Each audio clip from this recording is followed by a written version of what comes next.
Si je ne faisais pas ce travail-là, ça devrait être difficile pour moi dans ma vie. Figure remarquable de combativité, Jeanne Lompo, déscolarisée dès l'école primaire, refuse de s'apitoyer sur son sort. Mariée dès l'âge de 17 ans et obligée de renoncer à ses études, Jeanne décide d'apprendre une activité afin d'être financièrement stable et indépendante. C'est ainsi que notre héroïne va consacrer ses journées entières à l'apprentissage du tissage grâce à une bonne volonté qui se trouve être une voisine de quartier.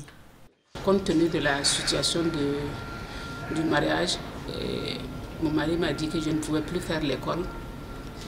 Les conditions étaient difficiles. Ce sont dans ces conditions difficiles-là que j'ai eu l'idée à se former pour le métier à tisser.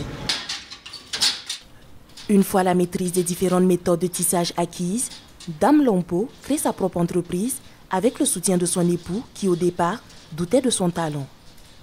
Je lui ai demandé de faire un métier pour moi pour que je puisse travailler au moins. Et il m'a demandé d'amener un pain, il va regarder comme quoi il ne croit pas que si je connais tisser quoi. Voilà, donc il n'y avait pas les moyens. C'était dur pour moi, c'était dur pour lui. Du soutien, elle en aura, mais pas pour longtemps. Un événement tragique viendra bouleverser le cours de sa vie. La perte de son époux, un soutien infaillible et indéfectible. Difficile, presque impossible de poursuivre souvent dans cette situation. Mais c'est à ce moment que Dame Lompo mettra en exergue l'énergie et la détermination qui la caractérisent pour honorer la mémoire de son époux. Le samedi soir, il est venu me dire, j'étais en train de tisser, il est venu me dire que Madame Lompo, tu travailles comme ton mari, je t'apprécie, je t'admire. Enfin, il faut continuer comme ça. C'est son dernier mot avec moi comme ça. Donc je n'avais pas le choix de lâcher. Je n'avais pas le choix. Dès que je réfléchis, je sais que ça fait mal, je ne peux pas le ramener, mais si je baisse les bras aussi, il ne sera pas content. Avec ses filles, notre exemple palpable de combativité et de résilience va travailler à développer cette entreprise familiale. De 4 métiers à tisser au départ, elle se retrouve avec une dizaine. Par la suite, elle ouvre sa toute première boutique. C'est comme je le disais, j'ai commencé à apprendre à tisser depuis 1990 et 87.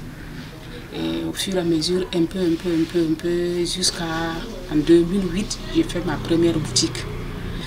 L'ouverture officielle, c'était le 8 mars 2008 que j'ai ouvert la boutique pour pouvoir prouver aux dames, le 8 mars, le combat que je menais. Aujourd'hui, ce sont plusieurs milliers de pains, haut de gamme et contemporains, qu'elle produit chaque année. La qualité de son produit ne souffrant pas de débat, elle parvient à les évacuer tous. Par mois, 400 à 500 pains.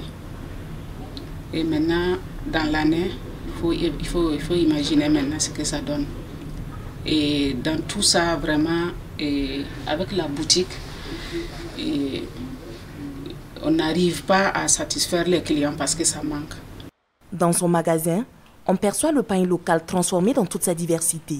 Des réalisations que l'on pourrait qualifier de révolution. Et son cheval de bataille, la valorisation et la promotion du Faso d'Amfani au Burkina Faso. On fait des sets de table. Voilà, voici des sets de table. Ça c'est pour la table à manger, set avec chemin qu'on fait. Pour documents en Danfani qu'on fait aussi, que les gens aiment. On a des sacs à main qu'on en a, voilà. Donc le Danfani n'est pas fait juste pour porter seulement. Voilà, je suis dans ma robe, voilà, je suis dans mon sac aussi. Brillante, persévérante et résiliente, la qualité de ses travaux lui a valu des distinctions. Le prix Africa Mousso de la femme leader lui fut décerné en 2020, suivi de nombreuses autres attestations. J'ai obtenu cette distinction, je ne m'attendais pas. J'étais très heureuse. C'était comme une surprise pour moi, quoi. Depuis que j'ai commencé de 1987 jusqu'à 2020 que j'ai eu vraiment cette distinction, je n'ai jamais eu ça. Exemple de combativité pour son entourage, Jeanne est avant tout une mère exemplaire pour ses enfants. Émerveillées par la résilience de leur mère, après le décès de leur père, les filles se sont résolues à travailler désormais avec leur génitrice. C'est une femme exceptionnelle. Je suis très fière d'elle et elle a un parcours de combattant, on va dire. et elle s'est beaucoup battue. Le souhait de cette femme battante est de voir les femmes en situation de veuvage et les jeunes filles déscolarisées transformer leurs conditions en devenant des femmes dégourdies, travailleuses et résilientes. Cette boutique, si je la regarde, c'est comme si vraiment ce n'est pas moi qui l'ai initiée, tellement que je suis contente, que ça veut dire que toute femme qui se bat, qui sait ce qu'elle cherche, qui n'est pas vraiment paresseuse, elle peut être comme moi, elle peut être autonome aussi.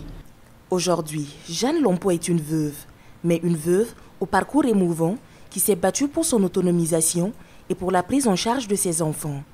Elle décide ainsi de soutenir les filles déscolarisées et celles déplacées du fait de l'insécurité. Dans son atelier, ce sont des dizaines de jeunes filles et garçons qui sont présentement en formation. À travers ce geste entièrement gratuit, elle entend contribuer à l'autonomisation de ceux-ci, mais aussi au développement du Burkina Faso.